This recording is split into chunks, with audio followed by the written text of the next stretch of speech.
A viagem do presidente Lula a Minas Gerais nesta quinta-feira é mais uma aposta do governo federal para consolidar a aliança com o senador e presidente do Senado, Rodrigo Pacheco. Ele terá uma posição de destaque na agenda do Lula. E a estratégia do Palácio do Planalto é usar o Senado para contornar a turbulência na Câmara. Turbulência na Câmara? Então, o presidente Lula está se aproximando habilmente do Rodrigo Pacheco, prestigiando em Minas Gerais. O senador Rodrigo Pacheco deve ser candidato a governador em Minas, porque ele está querendo isolar um pouco o Lira. É que nesta semana, o Arthur Lira, presidente da Câmara, tornou públicas as suas queixas ao Planalto, deixando clara a insatisfação de deputados com o ritmo da liberação de emendas. As ameaças de Lira fizeram o governo reforçar a aproximação com Pacheco e ampliar o movimento para tentar equilibrar a correlação de força no parlamento. Antes do encontro com o Romeu Zema, o governador de Minas Gerais, Lula disse em entrevista ao jornal que o estado de Minas não precisa ser amigo de Zema, mas deve ser parceiro do governador em prol do povo mineiro. E durante o evento, Zema chegou até a ser vaiado por algumas pessoas. Muito bem. Fazer uma pausa aqui. Meu querido Ricardo Rous, o Arthur Lira está nervoso. Está nervoso porque as emendas não estão sendo liberadas. O governo prometeu. Tem uma coisa na política que é fundamental. Você tem que ter palavra. A única coisa que o político não tolera é a traição ou o descumprimento de compromissos assumidos. Para mim, é errada essa relação do governo com o Congresso Nacional. Vota que eu te pago.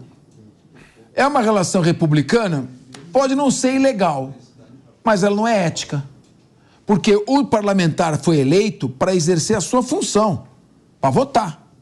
Agora, ele só vota se receber dinheiro. Ah, mas é dinheiro que vai para finalidade pública. Sim, mas tudo dentro de um limite. 60 bilhões ele joga no reduto eleitoral dele, quando tem outros municípios precisando. Então, na abertura do ano legislativo, o Lira estava muito irritado. E acho que não é só isso também. Está perdendo a base de apoio para fazer o seu sucessor. O PSB, partido vice-presidente, que é base do Centrão. Estava ameaçando sair, depois voltou. Como é que você acha que o Lula está agindo? Ele é muito habilidoso, o Lula. Ninguém pode dizer que ele é um político inexperiente, extremamente cativante, habilidoso. Agora, ele está meio parecendo aquelas birutas, né? Porque vai para a Câmara dos Deputados, aí é enjeitado, vai para o Senado agora, daqui a pouco o Rodrigo se irrita também, volta para o Lira. Como é que é? Em que colo que ele vai sentar?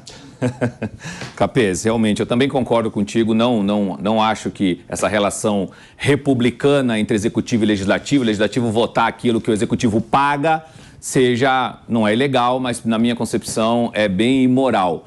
Mas o leite está azedando, vou usar leite aqui por causa de Minas, está azedando entre Lira e o governo. E a aproximação do presidente Lula cada vez mais com Pacheco, esse afago aí da Minas e tudo mais, tem muito a ver com isso. O presidente da República, vale a pena lembrar, que tinha aí mais de 50 bilhões de reais de emendas parlamentares, ok? O presidente cortou 5,6 bilhões e cortou basicamente do Centrão. E isso o presidente Lira não gostou. O presidente da Câmara dos Deputados, Arthur Lira, não gostou. Na abertura dos trabalhos legislativos, ele fez um discurso contundente, inclusive falando que o orçamento não é só do executivo, que é uma fala bem complexa, ok? E aí tem também a questão da sucessão do Lira, que está chegando aí, a base que está correndo, teve o PSB do vice-presidente, parece que o PDT também está se posicionando para sair do blocão do Lira, ele está vendo ali que está perdendo um pouco do controle no mesmo movimento desse xadrez político que o presidente da República sabe jogar muito bem.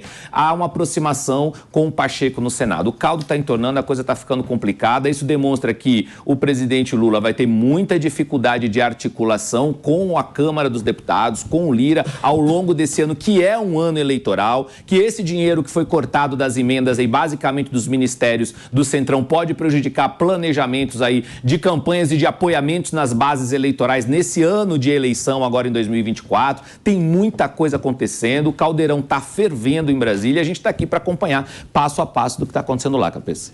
Diego Tavares, esse Congresso Nacional está dando trabalho para o governo, hein? Rapaz, eu vi o insuspeito jornal Folha de São Paulo, na manchete, Lula abre um rombo de 230 bilhões de reais, depois de pegar um superávit de 230 bilhões. Agora, dos 130 bilhões, lá no final do mandato do Bolsonaro, depois que o Lula já tinha ganho a eleição, foi feito um acordo para estabelecer um governo de transição. Estouraram o teto em 160 bi, quando só 60 seriam suficientes para pagar o Bolsa Família. Exato. Agora, do jeito que a coisa vai, quer dizer, se o Arthur Lira se irrita porque as emendas estão sendo pagas, o Haddad disse, se pagar as emendas não tem como zerar o déficit. A conta não fecha. Vai voltar a inflação, a conta não fecha. Não adianta o presidente ir para o lado do Senado também, se a Câmara não votar. A não ser que ele está fazendo um acordo com o Senado para não votar alguns temas, que tem alguns temas ali complicados. Como é que você acha que o presidente Lula, com a experiência que tem, está lidando com essa situação? Capê, são coisas de bastidores que, infelizmente, é difícil a gente saber, né, realmente quais são os termos desses acordos que são feitos. Fato é que, acho que numa leitura final, o Lula tem saído fortalecido de toda essa confusão que o Congresso tem criado.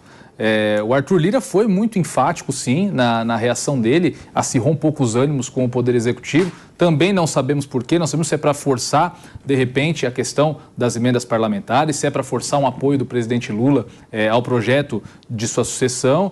O Pacheco foi um pouco mais polido, mas também levantou o tom em relação ao conflito entre os poderes. Mas uma coisa me chama muita atenção dessa viagem do Lula para Minas nesse timing, acho que não só em relação ao Pacheco, mas muito mais em relação ao Zema, porque nós acompanhamos na semana passada o encontro do Lula com o governador Tarcísio, enfim, evidentemente um quadro para as eleições de 2026. E esse encontro foi muito proveitoso para o presidente Lula. Ele conseguiu conduzir ali a situação, na situação em que o Tarcísio ficou evidentemente desconfortável, mas o Lula em cima do palanque, o seu habitat natural, ele foi muito bem. E eu acho que agora com o Zema, ele está tentando repetir essa receita, trazendo para perto dele outro dos seus possíveis adversários. Está seguindo à risca aquela lição de manter os seus amigos perto e os seus inimigos mais perto ainda. Então, talvez tenha sido muito conveniente, não só para se aproximar do presidente do Senado, Rodrigo Pacheco, mas também para aproximar um possível adversário eleitoral, que é o Romeu Zema, governador de Minas Gerais. Agora, Leandro, o presidente Lula sabe, não é ingênuo, que o Tarcísio e o Zema estarão em palanques adversários a ele. Parece que ele está querendo mais diminuir um pouco o clima de agressividade, que ele faz uma campanha um pouco mais tranquila, como tem que ser, né? Debater temas. E acho que isso é bom. Eu acho que isso é bom. O país não suporta mais essa polarização. As pessoas não conseguem discutir um assunto sem ofender umas às outras. Então, é uma guerra civil verbal. Isso. Então, eu acho até que a iniciativa não é ruim. Você sabe que o Lula, nesse ato com o Zema, quando o Zema foi vaiado, ele chamou a atenção de quem estava lá, que era apoiador dele. Falou assim, nós estamos aqui, essa fala foi num contexto, né, de não tem que ser amigo do Lula, tem que lidar bem com o povo de Minas. É o próprio Lula quem repreende atos como vaias nesse tipo de ato. Mas eu gostei que o Ricardo usou aqui a política do café com leite, né? Ele hoje de manhã tomou leite lá em Minas, tomou café aqui em São Paulo semana passada, ainda parou no Rio para tomar uma água de coco lá na frente do Cláudio Castro também. Então o Lula, com a habilidade que a gente sabe que ele tem entregas que está fazendo, né, como por exemplo as obras do PAC, então são muitos os anúncios de investimento em Minas Gerais nessa viagem que ele está fazendo, como fez também em São Paulo, né? Por exemplo, o Lula anunciou lá um Instituto Federal em São Vicente, onde o Caio Amado, meu colega de faculdade, é prefeito. Caio Amado é um adversário do PT e mesmo assim não teve um olhar para a cor do partido na hora de decidir algo importante para a população ali da Baixada. Os investimentos no Porto, tudo isso está sendo feito, né? A gente precisa valorizar e espero que seja mais assim, que a gente veja mais atos republicanos como esse, né? Sabendo que essas limitações de palanque eleitoral são para 2026. A gente tem eleições municipais agora, mas o Lula não vai ficar ali entrando em embates com Zema, com Cláudio Castro, com o Tarcísio por causa de eleições locais. Ele vai governar esse país como está fazendo as entregas que precisa fazer, inclusive se valendo de iniciativas como, por exemplo, a boa administração do resultado primário. Porque, Capês, você deu uma aula de latim e de direito aqui pra gente, mas essa história de falar em rombo tá errado. Tem que falar em superávit primário, déficit fiscal não é rombo. Déficit é um gasto importante que precisa ser feito e que lá na frente vai ter um efeito multiplicador na economia se aquele gasto for bem feito. Boa parte disso é sim o Bolsa Família, é o pagamento dos precatórios que foi deixado de herança maldita pelo Bolsonaro e o ministro Haddad, reconhecendo o calote que deu o Bolsonaro, antecipou os pagamentos e é por isso que a gente teve esse déficit que espero agora seja zerado em 2024, quem sabe a gente tem até superávit. Bom, eu não entendo muito de economia, mas é sempre melhor ter superávit que déficit. Você gastar mais do que se arrecada nunca foi bom. A economia dos Estados Unidos tem um déficit muito maior que a do Brasil. Estados Unidos, você falou bem, eu não sou economista. O déficit dos Estados Unidos, a dívida deles é 34 trilhões de dólares. Só que eles sempre se financiaram imprimindo papel, dólar e inundando o mundo. Eles conseguem socializar a dívida deles, espalhando o dólar pelo mundo todo. Não é o caso da nossa economia. E os Estados Unidos também quase deram um calote, chama de default. Default não, é calote. Por pouco não deram um calote. Então é um mau exemplo. Agora, você fez uma expressão interessante. O presidente Lula toma leite em Minas e café em São Paulo. Vai ter uma brincadeira. Política do café com leite. Será que o presidente Lula está querendo estabelecer de novo a velha república com seus maus hábitos? Não, Capês, aqui ele devia vir comer pastel. Ele vai comer pastel, um chopinho no Rio de Janeiro e um queijinho em Minas. Mas, Capês, o presidente Lula vem fazendo ao longo dessas semanas o que muitas das pessoas pediam ao longo desse 1 ano e meio de governo, um ano e 2 meses de governo. Que ele fosse e voltasse a ser aquele Lula paz e amor, onde trouxesse tranquilidade para as pessoas e diminuísse essa polarização de raiva. Só que ele não é bobo. Por trás disso existe uma grande estratégia.